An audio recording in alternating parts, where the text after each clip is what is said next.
오늘 설교의 성경 본문 말씀 제가 봉독하겠습니다. 신약성경 사도행전 1장 8절입니다. 거룩하신 하나님의 말씀입니다. 오직 성령이 너희에게 임하시면 너희가 권능을 받고 예루살렘과 온 유대와 사마리아와 땅 끝까지 이르러 내 증인이 되리라 하시니라. 아멘. 사람의 몸에서 건강과 연관해서 핵심적인 부분이 있습니다. 그런 부분에 문제가 생기면 건강이 좀 안 좋아진다 이 정도가 아니라 목숨이 위험할 수도 있습니다. 혈액순환이 걸려있는 게 심장이지요. 심장이 그렇게 중요하고요. 또 호흡이 걸려있는 폐가 그렇습니다. 웬만큼 건강한 사람들은 별로 신경을 쓰지 않는데 면역 체계는 아주 중요합니다. 신체의 구조에서 몸의 중심축, 요즘 건강에들 많이들 관심이 있으신데 코어라고 그러죠. 그러니까 몸의 중심축, 뼈와 근육 포함한 그걸 코어라고 하는데 이 부분이 건강해서 또 아주 중요합니다. 사람 몸에서 건강과 연관해서 핵심적으로 중요한 부분을 말할 수 있는 것처럼 성경 전체의 내용에서 중심축에 해당되는 구절들이 있습니다. 한번 몇 구절을 뽑아 보겠습니다. 여러분도 한번 같이 생각해 보십시오. 성경 전체의 축을 형성하는 대여섯 구절을 뽑는다면 그러면 어떤 구절이 머리에 떠오르십니까? 당연히 창세기 1장 1절에서 시작해야 되겠죠. 태초에 하나님이 천지를 창조하시니라. 아멘. 요한복음 3장 16절을 얼른 생각하는 분이 많을 것입니다. 맞습니다. 기독교의 복음을 그냥 딱 한 구절로 잘 설명해 주는 내용이죠. 하나님이 세상을 이처럼 사랑하사 독생자를 주셨으니 이는 그를 믿는 자마다 멸망하지 않고 영생을 얻게 하려 하심이라. 아멘. 창세기 12장 1절부터 4절에 하나님께서 아브라함을 부르시는 장면이 나옵니다. 이 부분은 성경 전체의 중심축에서 아주 중요합니다. 구원의 역사로 보면 아브라함은 다윗을 거쳐서 예수 그리스도까지 직선으로 이어집니다.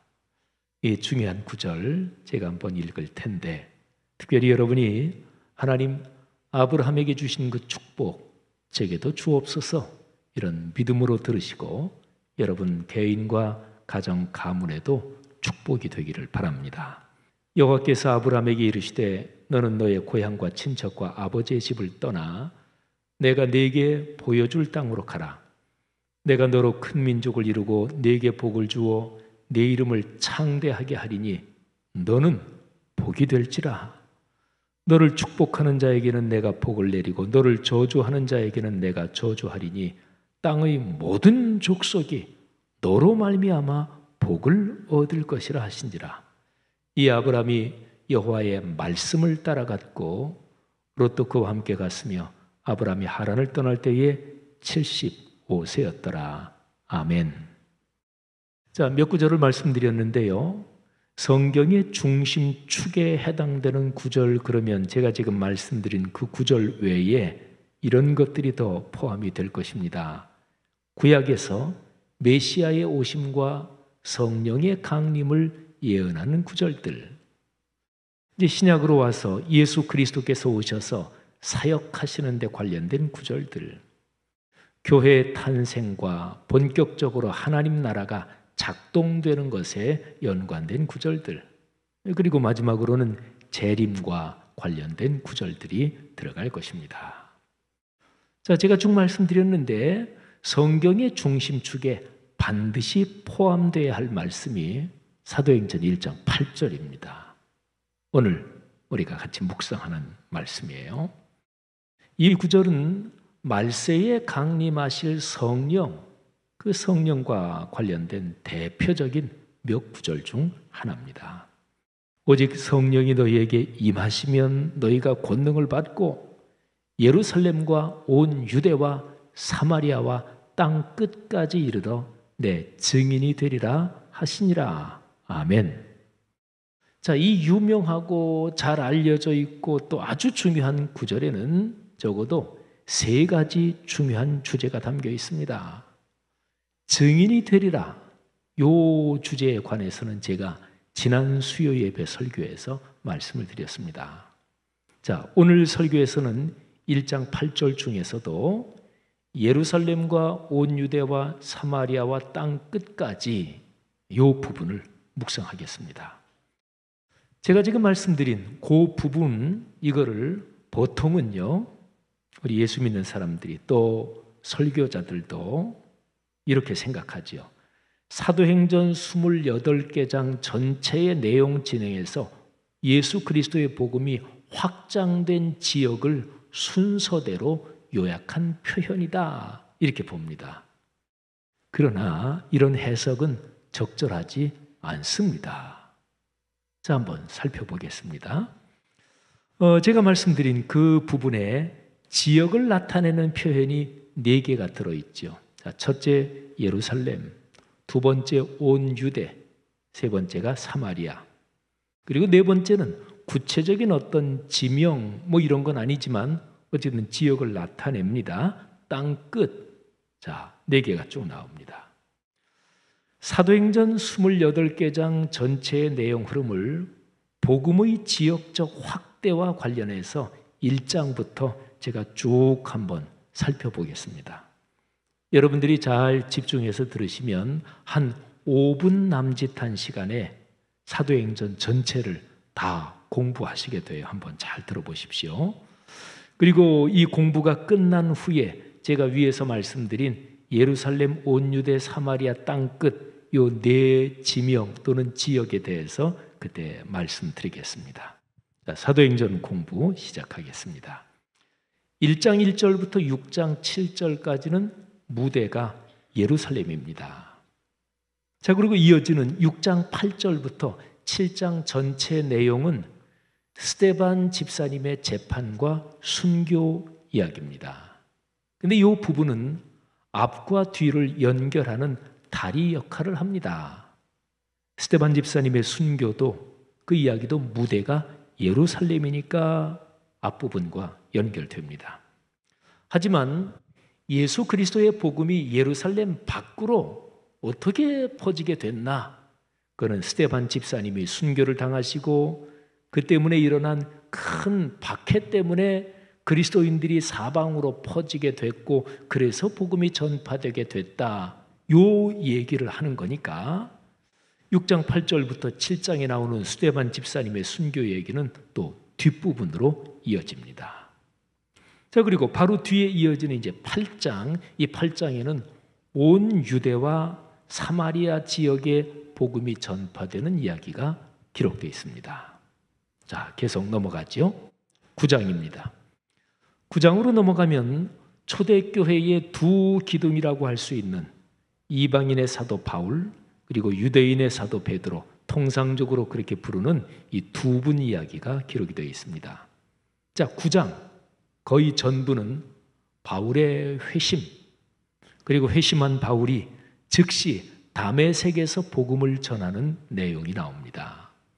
이 다메섹이라는 도시는 남북으로 길쭉한 이스라엘 땅, 그 북쪽 경계 바깥에 있는 시리아 지역입니다. 그러니까 이방인 지역이지요. 그러니까 이방인 지역에 복음이 전파된다 하는 예고가 잠깐 기록이 되어 있는 거예요. 자, 9장 바울의 회심. 9장 뒷부분 쭉 가면 9장 32절부터 10장 그리고 11장 거의 끝부분까지에는 베드로 얘기가 나오는데 성령께서 베드로를 반강제로 움직이게 하십니다. 그래서 이방인 도시 가이사랴로 가게 하시고 그리고 거기에 사는 이방인 고넬료의 가정에 복음을 전파하게 하십니다. 그런데 이 사건 때문에 베드로의 시각과 시야 그리고 생각이 전폭적으로 바뀝니다. 그러니까 주제는 이방인들에게도 복음이 전해져야 되는구나. 베드로가 그거를 아주 충격적으로 깨닫습니다. 그러니까요, 이 베드로 얘기가 나오는 이 부분을 9장에 나오는 바울의 회심, 이거하고 연관시켜서 표현한다면 베드로의 회심 이야기라고 말할 수 있습니다. 자, 그러면 9장부터 11장까지에 나오는 바울과 베드로 얘기는요, 이방인에게 복음이 전해져야 된다. 요거를 주제로 놓고 바울과 베드로 두 사람이 회심한 이야기를 기록하고 있는 거죠. 그리고 9장부터 11장까지는 이제 13장에서 아주 본격적으로 이방 선교가 시작되는데 그쪽을 이어주는 중간 다리 역할을 또 합니다. 그래서 11장 마지막 부분에 보면 이방인 선교를 본격적으로 담당할 시리아 안디옥 교회가 세워지는 얘기가 예고편처럼 아주 잠깐 기록이 되어 있습니다. 자, 12장으로 넘어가야 되죠. 사도행전을 전체적으로 쭉 이렇게 짧은 시간에 보면서는 12장은 그냥 중간에 끼워져 들어간 기록이다 이렇게 보셔도 돼요. 물론 12장 거기에 기록된 사건들도 사도행전 전체 흐름에서 아주 중요한 의미를 갖고 있긴 합니다만 12장은 제자 야고보의 순교 그리고 베드로의 투옥과 그리고 기적적인 추록 그리고 헤롯 아그리빠 왕의 죽음 이게 이제 기록이 되어 있습니다. 자, 이제 중요한 13장. 13장에서 드디어 이방인 선교가 본격적으로 시작됩니다. 이 13장부터 21장 중반 정도까지, 그러니까 꽤 길죠. 사도행전 전체의 한 3분의 1 가까운 분량입니다. 이 13장부터 21장까지의 예수 그리스도의 복음이 여러 지역으로 확장되는 기록이 있습니다. 이른바 사도 바울의 1차 전도 여행, 2차 전도 여행, 3차 전도 여행이 여기에 다 들어 있습니다. 이 부분이 중요해요. 제가 이 부분의 지리적인 상황을 설명을 드리겠습니다.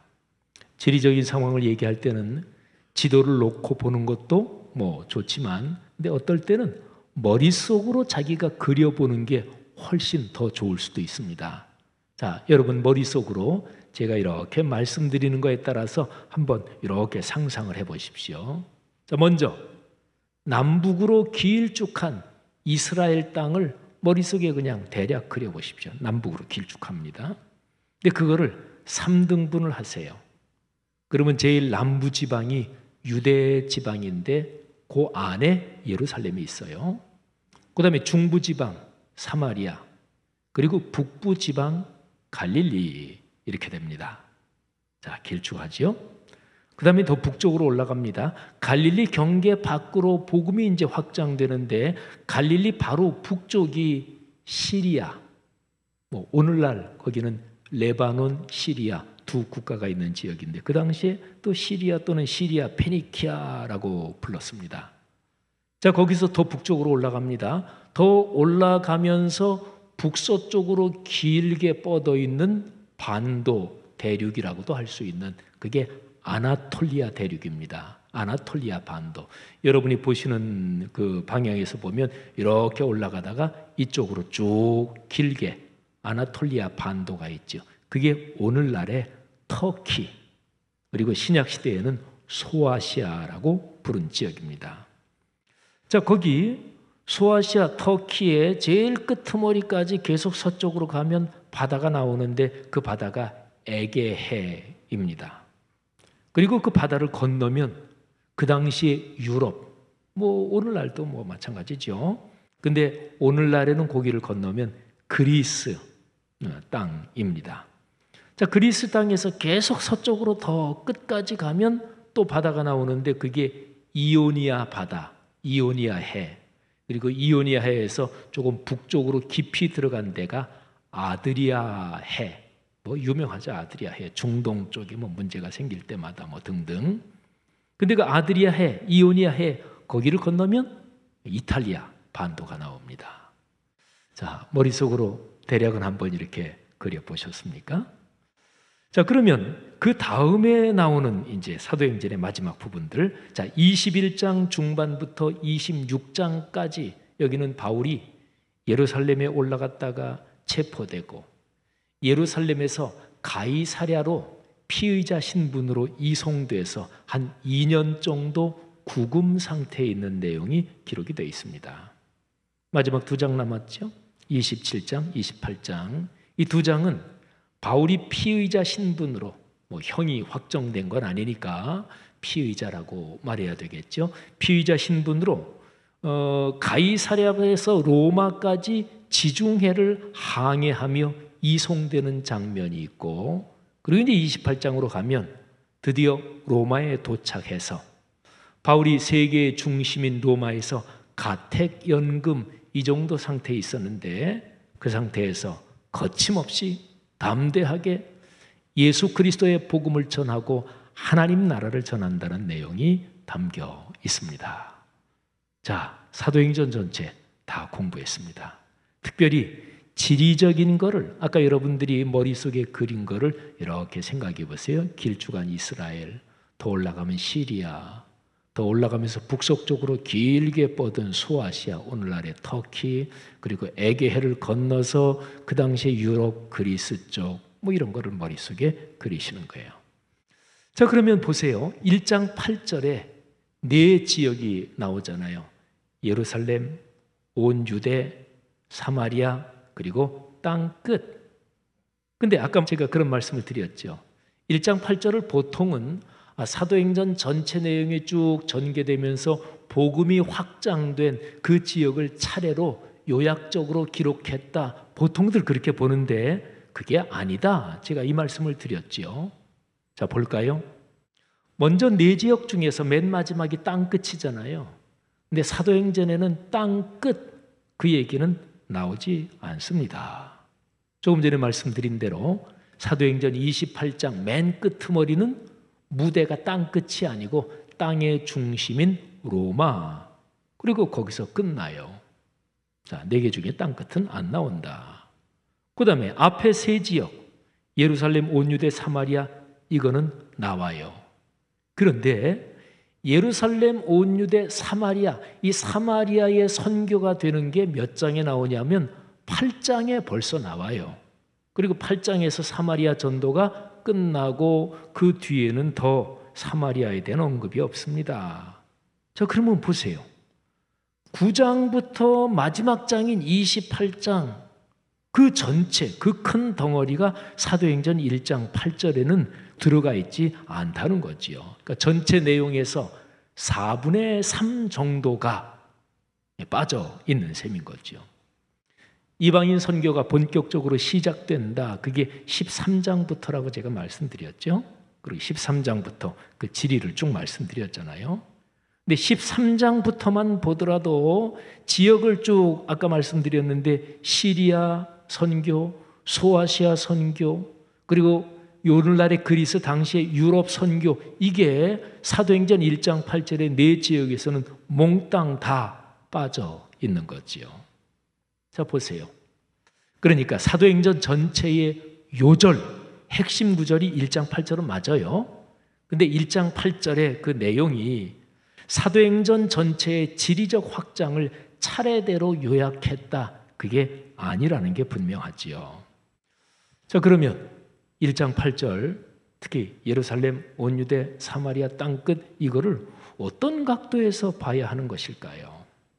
자, 다음과 같습니다. 잘 한번 들어보세요. 자, 이 네 가지를 제가 말씀드리는데 먼저 앞에 두 지역을 먼저 말씀드릴게요. 예루살렘, 온 유대. 아까 말씀드렸죠. 이스라엘의 남부 지역이 유다 지방인데 그 지역 안에 예루살렘이 들어있다고요. 그러니까 예루살렘과 온 유대는 유대인 문화권입니다. 그러니까 동일한 문화권 또는 같은 생활 문화권, 그 안에서 선교한다, 이 얘기예요. 세 번째 나오는 사마리아, 이것이 중요합니다. 오늘 제 설교 제목도 사마리아로 하고 느낌표. 이게 제목이잖아요. 사마리아가 참 중요합니다. 사마리아 지역은 원래 이스라엘 사람이 살던 지역입니다. 구약 성경에 보면 이스라엘이 쭉 내려오면서 남북으로 나라가 갈라집니다. 그래서 남왕국은 유다라고 하고 북왕국을 이스라엘이라 그래요. 남북을 전부 다 합쳐서도 이스라엘 이렇게도 또 불러요. 아무튼 그래서 아까 제가 말씀드린 길쭉한 이스라엘에서 남쪽 유다 지방이 그게 남왕국 유다 지역이에요. 그리고 가운데 사마리아, 북쪽 갈릴리까지 다 포함해서 이게 북왕국 이스라엘 지역입니다. 근데 북왕국 이스라엘이 아시리아 제국에 짓밟혀서 망합니다. 그리고 정복자들이 다른 민족을 여기에 이주시켜서 혈통을 혼합시켜 버립니다. 이것 때문에 남왕국 유다 사람들은 이 사마리아 쪽, 이 북쪽을 아주 싫어했어요. 특별히 사마리아. 이 사마리아가 북왕국 이스라엘의 수도였고, 그래서 정복자들이 여기에 정체성을 흐려놓기 위해서 집중적으로 사람들을 이주시켜서 혈통을 다 섞어버렸거든요. 그래서 유다 사람들은 신앙의 순수성, 혈통의 순수성을 아주 중요하게 여겼기 때문에 이 사마리아를 극도로 싫어했습니다. 이방인보다 더 혐오했습니다. 그러니까 사마리아라는 이 지역 또는 사마리아라는 이 이름, 사마리아라는 이 이미지는 유대인들에게는 세상에서 제일 싫어하고 제일 꺼리는 것이었습니다. 예수님 시대의 유대인들은 사마리아 땅은 밟지도 않았어요. 지나다니지도 않았습니다. 사마리아 사람들하고는 상종도 하지 않았습니다. 그러나 예수님은 달랐습니다. 예수님은 사마리아 가셨고 지나도 가셨고 수가성 우물가에서 불쌍한 여인에게 복음도 전하셨고 또 그렇게 해서 수가성 그 마을에 며칠 머무르시면서 거기에서 말씀을 가르치고 전하셨죠. 자, 사마리아로 가는 것은 가장 가기 어려운 곳으로 주님 때문에 가는 것입니다. 가장 만나기 힘든 사람과 주님 때문에 만나는 것입니다. 내가 가장 꺼리는 어떤 것을 주님의 뜻에 순명하며 감행하는 것입니다. 예루살렘에서 온 유다로 가는 것이 동종 문화권 선교라면 사마리아는 타문화권 선교, 그것도 가장 꺼리고 가장 힘든 문화권에 선교하는 것입니다. 사람에 따라 다르겠습니다만은 우리나라 사람으로 말하면 일본이나 북한으로 가는 것이라고 볼 수가 있을 것입니다. 제 친구 목사님 중에 그분이 목사님인데도 일본에 선교하는 것을 별로 달갑지 않게 여기는 분이 있습니다. 그분이 일본을 아주 싫어하거든요. 또 우리나라 사람 중에서 북한 그러면 북한 지도부는 말할 것도 없고 북한 자체를 아주 싫어하는 그런 분들이 있잖아요. 그러니까 우리나라 사람이 일본과 북한으로 가는 것, 이게 사마리아로 가는 것이라고 얘기할 수도 있을 텐데, 그런데 그렇게 가되 전투적인 정복자 의식이 아니라 헌신과 희생을 가진 그리스도의 사랑으로 가는 것, 이게 사마리아로 간다는 것입니다. 사상적으로 말한다면 공산주의나 이슬람 사상이 있는 곳으로 가는 것인데 싸우고 정복하기 위해서가 아니라 십자가의 사랑으로 섬기기 위해서 가는 것입니다. 사랑하시는 여러분, 우리는 지금 사도행전 1장 8절에 나오는 지역에 관한 4개의 표현이 어떤 구조로 연결되는지 살펴보고 있어요. 자, 이제 3개까지 말씀드렸네요. 예루살렘에서 온 유대 그리고 사마리아로. 자, 이 3개를 설명을 드렸으니까 사실은 마지막 땅끝 이거는 거의 설명할 필요도 없어요. 이렇게 되는 거예요. 사마리아로 갈 수 있다면 그러면 세상 천지에 가지 못할 곳은 하나도 없는 거예요. 사마리아가 가장 가기 힘들고 사마리아가 가장 부담이 되고 사마리아가 가장 꺼려지는 곳인데 주님 말씀에 순종해서 거기 간다. 그러면 못 갈 데가 어디 있어요? 그러니까 사도행전 1장 8절에 예루살렘, 온 유대, 사마리아까지 얘기하고 그 다음에 아까 우리가 사도행전에서 살펴본 시리아 또는 소아시아, 유럽 뭐 전혀 얘기할 필요도 없이 그냥 사마리아 그리고 그냥 땅 끝까지 이렇게 표현한 것입니다. 이게 사도행전 1장 8절에 지명, 지역과 연관된 네 가지 표현의 구조입니다. 사랑하는 그리스도인 여러분, 성경은 기독교 신앙의 심장입니다.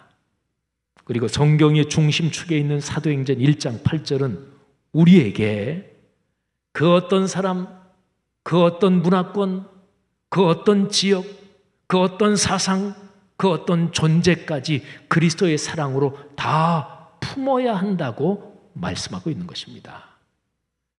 사람의 힘으로 가능할까요? 당연히 안 됩니다. 그래서 이 네 개 지역이 사도행전 1장 8절에 예루살렘, 온 유대 이 표현이 나오기 전에 이런 표현이 있는 거예요. 오직 성령이 너희에게 임하시면 너희가 권능을 받고, 사람의 힘으로 되지 않으니까 하늘의 능력을 받아야 사마리아로 갈 수 있다, 이런 표현인 거지요. 인문주의적인 교양이나 도덕적인 인륜의식 또는 사회적인 공공선을 위한 철학적 논리로 되지 않습니다. 하늘의 능력으로라야 가능합니다. 하늘의 능력을 받으면 그 기초 위에서 우리의 속사람이 변하고 성령에 사로잡힌 사람이 되면 그 기초 위에서 인문주의적인 교양, 도덕적인 인륜의식, 공공선을 위한 철학이 아주 멋지게 작동하면서 하나님의 도구로 쓰임받는 것이지요. 사마리아로 가라는 말씀은 그러면 오늘날의 우리 사회에 어떤 가르침을 주는 것입니까? 우리 사회, 여러분과 제가 지금 살고 있는 사회니까 우리 사회가 어떤지, 가장 큰 문제점이 무엇인지 한번 머리에 떠올려 보십시오. 갈등과 분열과 그리고 독한 대립, 이런 거지요.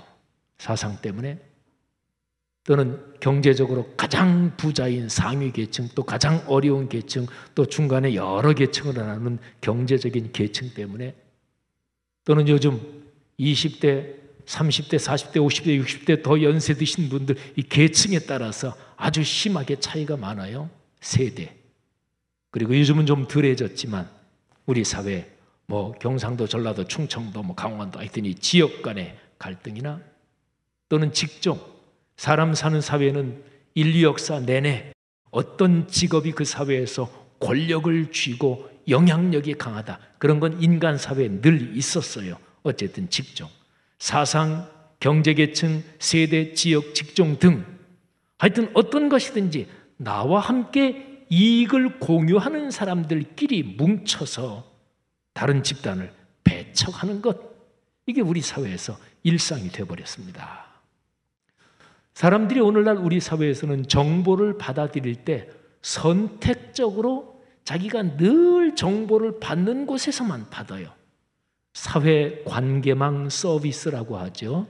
소셜 네트워크 서비스. 이게 SNS, 유튜브, 카톡 이런 것들이에요.